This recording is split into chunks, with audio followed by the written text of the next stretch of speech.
अच्छा सर, जो आपने ये रैली निकाली है, ये किस हवाले से है? जी, जैसे आपको पता है कि मैडम सीएम ने खास तौर पर मीटिंग जो भी फर्स्ट उनकी मीटिंग्स थी उसमें उन्होंने इस बात का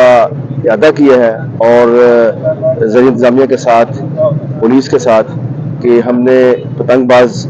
जो है उनको पकड़ना है, पतंगबाजी ख़त्म करनी है और जिस तरह ये जाती डोरे हैं और कीमती जानों का नुकसान हो रहा है, ये इंशाअल्लाह ताला इसको हम क्रैकडाउन कर रहे हैं और किसी किस्म की पतंगबाजी की इजाज़त नहीं है और इनको हम गिरफ्तार भी करेंगे और इनको सजाएं भी दिलवाएंगे इंशाअल्लाह ताला। इसके साथ साथ जो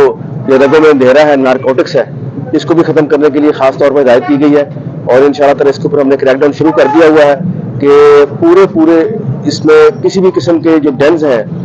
और जो सप्लायर हैं उनको हम नहीं छोड़ेंगे इंशाअल्लाह ताला, मुकदमात भी दर्ज करेंगे और अपने तमाम मुआशरे को नारकोटिक्स से बचाएंगे इंशाअल्लाह। अच्छा सर, आप इस पे क्या कहेंगे? हर 6 माह बाद ये कार्रवाइयाँ होती हैं और ये नासूर क्यों नहीं खत्म होने को आ रहा? इसकी वजह बहुत बड़ी वजह यह है कि इसकी सप्लाई जो है बाहर से है, पंजाब में बहुत कम इसकी सप्लाई है, बाहर से इसकी ट्रांसपोर्टेशन है और उसके लिए मुख्तलिफ रास्ते हैं जैसे आपको पता ही है। उसमें भी हम काफ़ी मेहनत करते हैं लेकिन उसके बावजूद पूरी कहीं ना कहीं से कोई ना कोई लीकेज हो जाती है जिसकी वजह से ये मंशियात जो है आ जाती है। लेकिन आपने देखा कि पिछले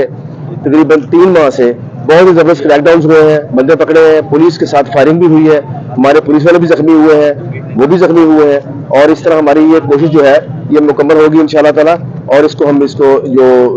नारकोटिक्स का लानत है इसको हमेशा ख़त्म करेंगे इंशाअल्लाह।